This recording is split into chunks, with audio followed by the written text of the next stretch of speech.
Shalom keluarga damai, kita berjumpa di dalam Sapaan Damai Sejahtera 27 Juni 2023. Mari saat ini sebelum kita merenungkan firman Tuhan, kita persiapkan hati kita berdoa.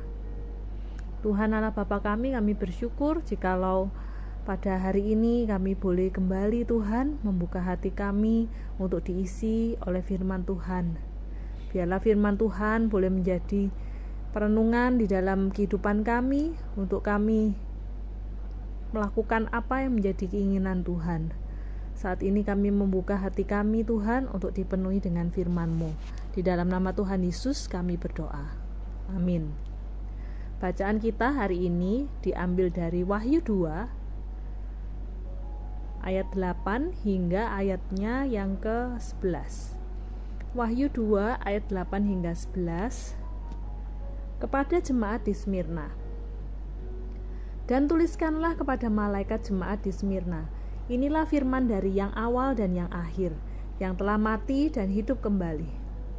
Aku tahu kesusahanmu dan kemiskinanmu, namun engkau kaya dan fitnah mereka yang menyebut dirinya orang Yahudi, tetapi yang sebenarnya tidak demikian.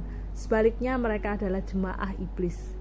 Jangan takut terhadap apa yang harus engkau derita. Sesungguhnya iblis akan melemparkan beberapa orang dari antaramu ke dalam penjara, supaya kamu dicobai dan kamu akan beroleh kesusahan selama 10 hari.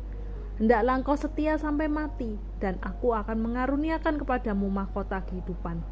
Siapa bertelinga, hendaklah ia mendengarkan apa yang dikatakan Roh kepada jemaat-jemaat.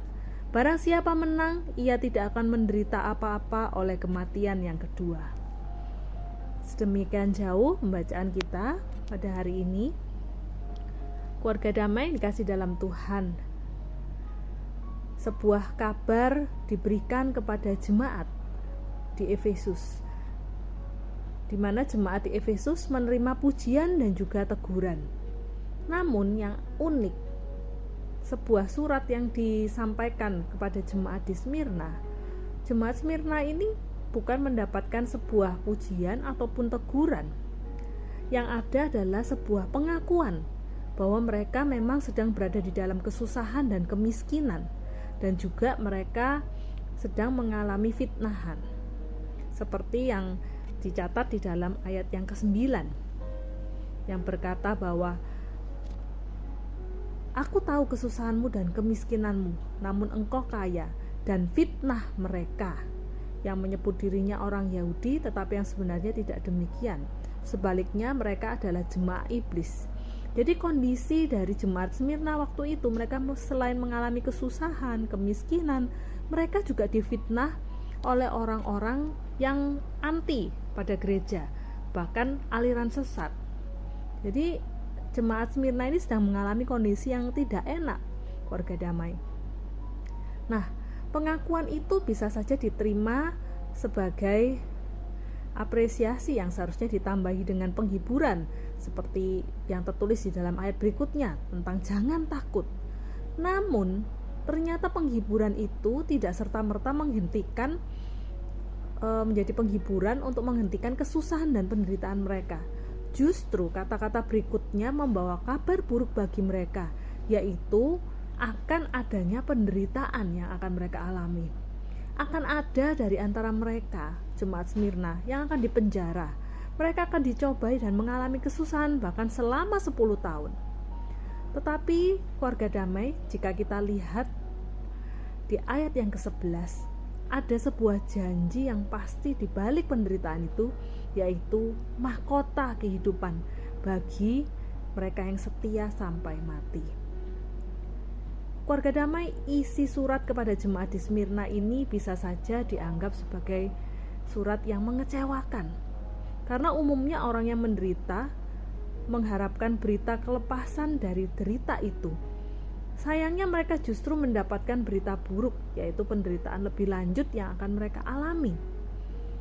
Betapa ini merupakan sebuah berita yang mengecewakan. Namun apakah benar demikian? Surat yang diterima oleh jemaat di Smyrna memang bisa dipandang sebagai berita buruk yang dapat mematahkan semangat dan iman. Namun, keluarga damai, di saat yang sama, sebenarnya berita buruk itu bisa diterima sebagai sebuah peringatan untuk jemaat mengantisipasi terlebih dahulu, atau mereka sudah bisa waspada terlebih dahulu terhadap hal-hal yang akan terjadi. Ketika mereka tahu bahwa penderitaan dan kesusahan mereka akan berlangsung 10 tahun lagi, maka mereka akan bisa menyiapkan diri untuk menghadapi hal itu. Mereka akan bisa lebih siaga untuk menentukan langkah dan cara hidup yang tepat. Keluarga damai demikian pula di dalam kehidupan kita. Bisa jadi terkadang kita pun tidak selalu menerima hal yang baik saja, tetapi kita bisa menerima ataupun mendengarkan kabar yang buruk. Seandainya bisa memilih, tentu kita hanya mendengar ataupun menerima, mendapatkan kabar yang baik atau kabar yang gembira. Namun pada kenyataannya berita buruk, kabar buruk itu menjadi bagian dari kehidupan kita. Lalu bagaimana seharusnya kita bersikap ketika kita menghadapi atau menerima kabar buruk? Apakah kita akan selalu menyikapinya dengan respon kekecewaan yang membuat semangat hidup kita patah? Ataukah maukah kita menerima kabar buruk itu sebagai sebuah ajakan untuk melakukan langkah-langkah antisipasi untuk ke depan? Keluarga damai, baik buruknya sebuah kabar tidak hanya bergantung pada isinya, melainkan juga pada respon kita ketika kita menerima kabar tersebut. Marilah kita menyikapi kehidupan kita saat ini. Tidak hanya hal-hal yang bersifat baik saja, tetapi ketika kita mengalami hal-hal yang buruk, hal-hal yang mungkin mengecewakan bagi hati kita, mari kita menjadi orang-orang yang mau tetap tunduk di bawah hikmat Tuhan untuk menghadapi hal-hal yang buruk itu bersama-sama dengan Tuhan. Percayalah Tuhan yang akan memberikan kita kekuatan dan hikmat untuk bisa menghadapi hal-hal tersebut. Biarlah segala macam hal yang buruk, segala macam penderitaan yang terjadi di dalam kehidupan kita dapat tetap menghadapinya bersama-sama dengan Tuhan. Itulah yang menjadikan kita memiliki sebuah kekuatan pengharapan untuk tetap kuat ketika kita mengalami semua hal tersebut. Dan biarlah hidup kita tetap dapat menjadi orang-orang yang setia, berkomitmen di dalam mengikut Tuhan, sekalipun ketika kita harus menghadapi begitu banyak hal-hal yang buruk di dalam kehidupan kita. Amin. Mari kita berdoa.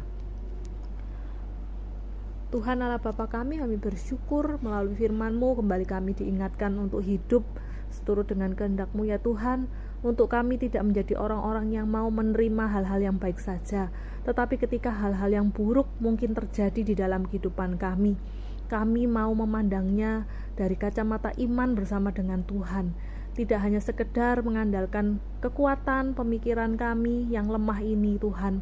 Maka ketika kami hanya mengandalkan kekuatan kami sendiri, kami tahu kami akan mudah putus asa, hilang pengharapan.